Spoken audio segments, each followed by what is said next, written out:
생각의 동선 김선덕입니다. 자, 여러분 반갑습니다. 제가 이제 차를 타고 가다가 문득 든 생각이 있습니다. 그래서 그걸 가지고 왔어요. 무슨 일이 있었냐면 아이랑 상담을 하고 있었어요. 그렇지? 근데 그러고 끝나고 이제 집에 가는 상황이었거든. 근데 차에서 내가 이런 비유를 되게 많이 듣는구나.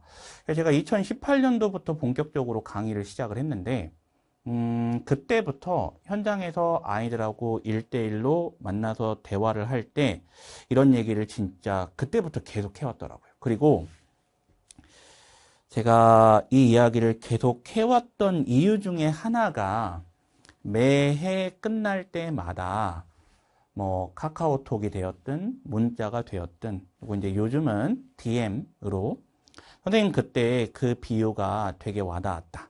마치 이제 수기처럼 저한테 이건 좋은 이야기야, 이건 좋은 이야기야 자꾸 저한테 플러팅을 하니까 제가 해마다 아이들한테 이야기를 하는 것 같습니다. 좀 웃길 수도 있긴 하거든요. 근데 막 깔깔깔 웃자고 이렇게 농담식으로 갖고 온 건 아니야. 그렇지? 그래서 이 이야기를 지금부터 한번 해볼 건데요. 왜 그럴까요? 현장 강의에서 그렇게 많은 아이들이 수능이 끝나고 나서 선생님 그때 그 비유가 참 저한테 큰 도움이 되었습니다. 라고 얘기를 했다는 건 여러분한테도 도움이 될 수 있지 않을까? 사람 비슷하잖아. 그렇지? 그래서 한번 이야기를 시작해 볼게요. 자, 내가 먼저 웃었어. 미안해. 자, 이 이야기 좀 할게. 거북이 포르쉐. 거북이 포르쉐. 제가 이제 어떤 그게 있었냐면, 이제 차를 타고 가는데, 이게 신호등 걸리거나 아니면 고속도로 타고 다니다 보면, 이 차가 되게 내 눈엔 너무 예뻐 보이더라고. 근데 어느 날, 이 차가, 약간 근데 거북이 닮았네. 왜냐면 이 차가 되게 부드럽게 생겼거든. 자, 있잖아. 선생님이 포르쉐를 까는 게 아니에요. 선생님 포르쉐 까는 순간 선생님 파산해야 되거든? 그렇지? 나 아니야. 이게 좋아하니까 갖고 왔겠지. 그렇지? 나중에 선생님이 환갑 넘어서 포르쉐 타고 다니는 게 내 꿈이야. 그렇지? 젊을 때만 타는 것보다 늙어서 타면 진짜 더 멋있겠다라고 생각하는 차거든? 그래서 어쨌거나, 포르쉐를 보면서 약간 거북이 닮았는데? 이렇게 귀여운 거북이? 이런 생각을 했어요. 근데, 닮아 있는 것도 있는데 차이점이 있죠. 거북이는 좀 느리잖아요. 여러분 거북이 까는 것도 아닙니다. 거북이 저 사랑해요. 근데 거북이는 좀 느리고 포르쉐는 그 마찰력 높은 도로 위를 뭐 이렇게 수영하듯이 다니잖아. 되게 부드러워 진짜. 그렇지? 그래서 이 두 녀석에 대한 이야기를 한번 해보겠습니다. 제가 가끔씩 요즘도 차 안에서 이러고 있어요. 거북 포르쉐. 그렇지? 뭐 비슷해 사람 다. 그렇지? 너도 헛소리 많이 하잖아. 그렇지? 그래서 거북 포르쉐에 대한 이야기를 지금부터 한번 해볼게요. 기출문제 이야기를 한번 해볼게. 기출이 좋다는 건 우리 모두 다 알아요. 지금 수험생이 몇십만 명인데 기출은 별로다. 기출은 아무 쓸모없다. 백해무익하다. 이런 얘기를 할 수 있는 사람이 있을까요? 저는 없다고 생각합니다. 그렇죠? 그리고 수능을 통해서 유의미한 결과를 내신 분들이 항상 강조하는 게 기출 문제죠. 그렇죠? 그래서 기출 좋다는 것은 우리 모두 아는 바이긴 하나 이제 제가 뭔가 영어 강사니까 역접 이런 얘기 하겠죠? 뭔가 이제 다른 얘기를 하려고 하는 거예요, 지금. 그렇죠? 기출 좋다는 건 저는 분명히 인정했습니다. 저 너무 뭐라고 하지 마세요. 그리고 기출엔 시기도 없어요. 제가 해마다 이제 아이들 영어 시험 보기 전에 점심시간이 있잖아. 그때 조금 시동을 켜고 몸 좀 풀으라고 항상 백서 같은 걸 넣어 드리는데 그때도 아주 좋은 기출 문제는 항상 실어 드립니다. 수능 보기 전에 읽어 보시라고. 그렇지? 그래서 기출은 항상 옳아요. 1월 달에 보셔도 좋고 8월 달에 보셔도 좋고 11월 달에 보셔도 좋고 수능날 점심시간에 봐도 그 좋은 게 기출 컨텐츠야. 이걸 누가 반박하냐? 그렇지? 자, 근데 있잖아. 5월 달이야. 5월 달이야. 제가요, 커리큘럼상 1월 달부터 4월 달까지 기출 분석을 끝내드리려고 미친 듯이 노력합니다. 막 보강을 해서라도 어떻게 해서든 4월 30일을 넘기지 않으려고 진짜 노력을 하거든요. 그래서 저는 지금 생각의 동선을 통해서 1월 달부터 4월 달까지 기출을 끝내놨습니다. 왜 그러냐면 보통 5월 달이 우리 고3 친구들이 중간고사 끝나고 다시 수능 공부를 시작하는 시기야. 근데 이때 여러분 너무 기출만 계속 사로잡혀 있으면 여러분이 공부하는 맛도 나고 막 똑똑해진다는 느낌도 받긴 하거든. 근데 있잖아. 비기출도 기출 못지않게 되게 좋아. 그렇지? 여러분 한번 생각해 보자. 올해 수능시험 11월 13일 날 가서 딱 앉아서 네가 문제를 풀잖아. 그러면 그 문제는 기출 문제야, 비기출 문제야? 너한테는 비기출 문제야. 네가 풀고 나오면 네 후배들한테 걔가 기출 문제가 되는 거야. 그래서 비기출 문제란 무엇을 얘기하는 거냐면 그게 평가원이 냈든 교육청이 냈든 사관학교가 내었든 상관없다고 저는 생각해요. 저는 비기출 문제는 태어나서 생전 처음 보는 문제입니다. 그래서 처음 보는 문제를 땅 하고 3분 안에 빠바방 침투에 들어갈 수 있는 그 근육 자체가 안 길러지잖아? 그러면 공부를 통해서 아는 건 많은데 하는 근육이 약하기 때문에 여러분이 실전에서 되게 약할 때가 많아요. 그래서 이런 경험 좀 있지 않아요? 선생님, 제가요, 스터디 카페에서 기출문제 풀거나, 그리고 제가 전년도, 전전년도 거, 고3들 거 봤던 모의고사 가지고 집에서 풀어봤는데, 이거 되게 잘 나왔어요. 이런 경우는 조금 있거든? 근데 막상, 막 5월달, 7월달, 그리고 6월달, 9월달, 10월달에 있는 평가원 교육청 모의고사에서만 가면, 그렇지? 우다다다다. 선생님, 완전 제가 2명인 것 같아요. 막 이런 친구들이 있어. 그렇지? 너 비기출 문제를 풀 수 있는 능력이 길러져야 돼요. 괜찮으시겠습니까? 그래서 5월 달이잖아요. 이제 비기출 문제 건들기 시작하셔야 됩니다. 부탁 좀 드리고 싶은데. 자, 진짜 부탁드리고 싶어. 그렇지? 선생님을 어떻게 믿고 따라가요? 올해 처음이시잖아요. 맞아요. 저도 저를 못 믿겠어요. 그렇지? 뭐 너는 너를 믿어? 그렇지? 뭐 맞짱 뜨자 이게 아니라, 그렇지? 우리 다 불확실성 속에서 사는 거야. 근데 불확실성 속에서 그나마 누가 등불을 달고 내가 책임질 테니까 가보자라고 하는 그게 있을 때 무언가 저는 이루어진다고 생각을 하거든요. 책임을 질 수 있을 만큼 연구를 많이 하려고 노력을 합니다. 진심이려고 노력을 하고 거짓을 안 하려고 얘기합니다. 제 새소식란에 가시면 제가 그래도 헛소리 하는 건 아닐 거다라는 게 새소식란에 가보시면 아실 거예요. 괜찮으실까요? 지금 새소식란 가서 조회수 높이려고 하는구나.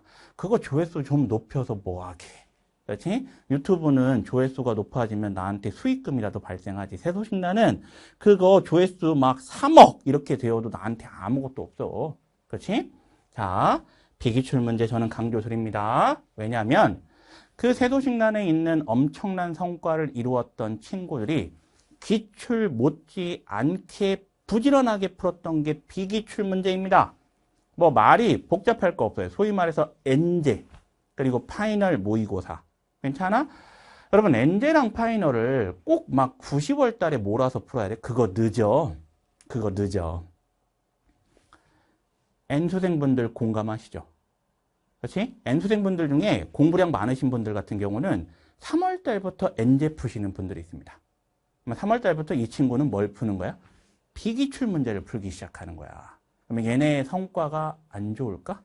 안 좋을까? 여러분 수능 시험에서 초강세가 누구죠? 그렇지? 고3분들 내가 뭐라고 하는 게 아니야. 그렇지? 너 시험 잘 보라고 하는 거잖아. 재수생들이 되게 강세잖아. 그렇지? 그 이유가 있어. 물론 공부를 2번 하기 때문에 그런 것도 있지만, 그렇지? 얘네 공부 사이클이 시행착오를 통해서 약간 트리밍, 다듬어져 있단 말이야. 선생님도 재수를 했단 말이야. 나 재수할 때 기출문제를 좀 푸는 시기를 앞당겨가지고 빨리 끝내버리고 비기출 문제를 풀기 시작했거든. 근데 이게 웬걸? 점수가 움직이기 시작해요. 위로요. 저도 그 몇십 년까지는 아니야. 그렇지? 그렇게 나이를 먹진 않았어. 그렇지? 그래서 그 몇십 년 전에 했던 저의 경험치도 있고, 그래서 그 경험치 때문에 그러는 것 같아요. 제가 자작 문제를 개발하는 것에 미쳐있는 강사거든요. 러셀 안에서는 조금 그걸로도 유명합니다. 어떤 사람한테? 학생들 말고요. 그래도 컨텐츠가 필요하면 김선덕이지 않냐. 이런 얘기는 제법 들어왔어요. 그래서 윈터 때나 연중 보는 러셀 공식적인 컨텐츠는 제가 참여했던 경우가 되게 많습니다. 감수 말고요. 출제. 그렇죠? 자, 비기출 문제 좀 해봅시다. 비기출 문제 좀 해봅시다. 하시면 안 될까요? 선생님, 근데요, 제가 기출 분석이 아직도 안 돼 있는데요. 어떻게 할까? 순한 맛으로 할까? 매운 맛으로 할까? 적당한 맛으로 해볼게. 왜 안 했어? 나 오늘 욕 많이 먹겠다. 그렇지?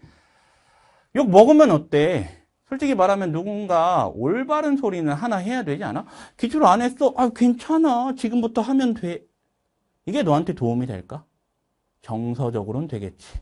그렇지? 근데 이성적으로는 너의 11월 달 수능 점수가 조금, 그렇지? 했어야지. 그래서 나는 지금까지 기출 문제를 한 문제도 분석을 안 해본 친구는 없을 거라고 생각을 합니다. 그렇지? 대다수의 친구들이 한 30에서 50% 정도는 해봐요. 그렇지? 근데 네가 딱 후련하게 100% 끝난 친구는 그렇게 많지는 않아요. 그렇지?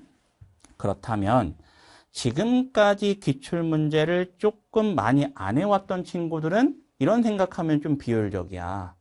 지금이라도 기출을 다시 한번 분석을 시작해가지고 다 끝내놓고 엔제와 파이널로 넘어가야지.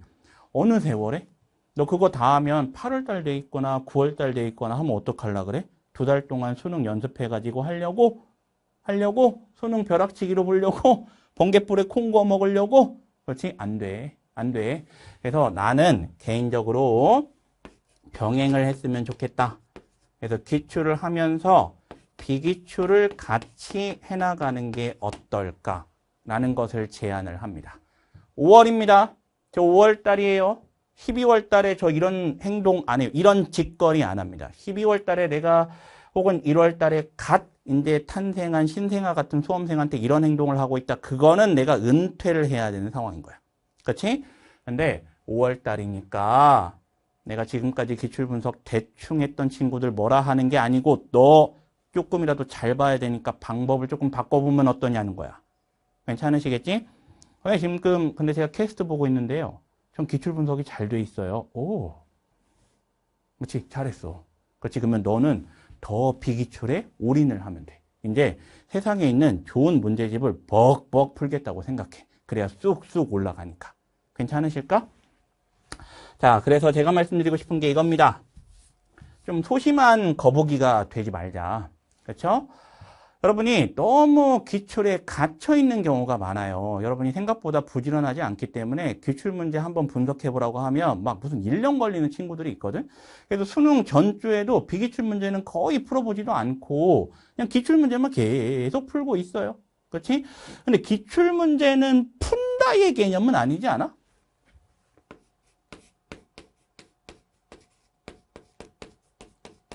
그런 세상엔 다양한 관점이 있기 때문에 반박시 내 말이 맞아. 나도 강다 10년 차야. 자, 기출은 푼다의 개념이라기보다는 분석의 개념이지 않아? 그럼 분석은 뭐랑 연결돼 있지? 안다의 능력치지 않아? 분석을 통해서 아는 게 많아지는 거야. 무엇에 대해서? 수능의 메커니즘에 대해서. 그렇지? 근데 수능날 네가 보는 문제는 태어나서 처음 보는 글들, 처음 보는 수식들 이런 거일 가능성이 크지 않아? 그런 것에 익숙해져야 돼. 그래서 비기출은 별거 없어. 기출 문제 다 닮아 있잖아? 다만 처음 만남 그리고 처음 만난 문제를 풀 수 있는 능력. 그러니까 사실은 이게 일종의 계획과 그런 거라면 이건 실행 능력, 실행 근육을 높이는 거야. 그래서 실행 근육이기 때문에 한다의 능력치와 경험치가 키워진다고 이 두 개가 연동돼야 돼. 근데 기출은 푼다의 대상이 아니기 때문에 여기에만 고여 있으면 이 능력치가 생각보다 잘 안 길러져. 그렇지? 선생님, 수능 만점자가 기출 분석이 최고라고 했는데요. 그렇죠? 너 그거 착각하는 거야. 걔네가 기출 분석이 최고라고 얘기를 했지만 너 걔네 공부량이 어떨 것 같니? 그렇지? 기출만 했을까? 절대 그렇지 않아. 기출이 가장 중요하긴 한데 얘네 비기출 양이 훨씬 많습니다. 그러니까 크루셜한 팩터로, 그렇지? 요소로 기출이 이렇게 대들보 같은 역할을 쫙 해주는 거야. 그래서 그 위에 비기출을 쌓아 올리기 시작하는 거거든. 근데 나중에 돌이켜보면 기출이 가장 큰 도움이 된 건 맞으니까 그렇게 얘기하는 건 맞아. 근데 그렇다고 해서 이거를 적게 하거나 비중이 적지 않아. 선생님 세도식란에 가 있으면 엄청난 성과 이루어냈던 애들 있거든요. 거의 지구상에 좋다고 하는 엔제는 진짜 거의 다 갖다 풉니다. 그렇죠? 부지런해지면 돼요. 부지런하기만 하면 됩니다. 그러니까 소심하게 기출이 난 안 끝났으니까 비기출 아직 풀면 비기출 문제에서 얻어먹을 게 생각보다 많지 않을 거야. 그러니까 기출을 끝내고 넘어가야지. 이게 그럴듯한 계획이긴 한데 계획 중독이야 너. 실행 부재라고. 그렇지? 여기다 써놔야지. 계획만 세우고 있어. 그럴싸하게. 근데 진짜 필요한 실행을 하질 않아. 그냥 속편한 자기 상황에 컴포트 존에 안주만 하고 계세요. 까는 게 아니고요. 그래서 좀 까면 어때? 그렇지? 너 공부하라고 하는 건데 점수 올리라고 하는 거잖아. 내가 아무 대책 없이 지금 얘기하는 게 아니잖아. 그렇지? 하자. 움직이자 얘들아. 움직이자. 그렇죠? 선생님 왜 이렇게 화가 나 있습니까? 아니 네 점수 올리는 게 내 직업이니까 그래요. 그렇지? 소심하게 하지 말고 아주 그냥 화끈하게. 그렇지? 거북인데 포르쉐인 거야. 그렇지? 괜찮아? 그렇지? 자, 그래서 거북 포르쉐가 좀 되셨으면 좋겠습니다. 너무 소심하게만 쭈뼛쭈뼛 하지 않으셔도 돼요. 그 마음이 무엇인지도 알아. 선생님도 재수를 해봤으니까 조심조심 살금살금 가면서 완벽하게 보려고 하는 건 알겠어. 근데 비기출 문제도 선생님 같이 컨텐츠에 조금 오랫동안 몸담았던 사람은 비기출 문제 만들 때 핵심이 뭘까? 기출을 기반해서 만들어요. 그렇죠? 그래서 비기출 문제도 잘 활용하시면 오히려 일거양득이 될 수 있어요. 기출에서 얻어야 될 포인트와 비기출에서 얻어야 되는 안다와 한다가 완벽하게 잘 버무려져 가지고 이게 진짜 확 그렇지 불타오르게 할 수 있습니다. 괜찮으실까요? 자, 오해 받지 않았으면 좋겠습니다. 기출 버려라 이 얘기가 아닙니다. 저도 종강날 우리 아이들 11월 13일 점심시간에 볼 그 백서에 들어갈 기출 문제 지금도 계속해서 이게 좋을까 저게 좋을까 회의하고 있어요. 근데 너무 기출만 하고 있는 거는 조금 위험하지 않겠냐. 나는 그걸 위험 신호라고 생각을 한다.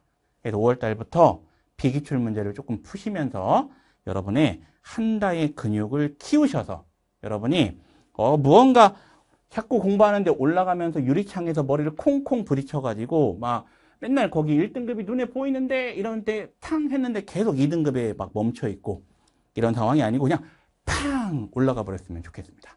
그렇죠? 그 마음을 담아서 좀 말씀을 드렸는데요. 도움이 되었으면 좋겠습니다. 생각의 동선 김선덕입니다. 감사합니다.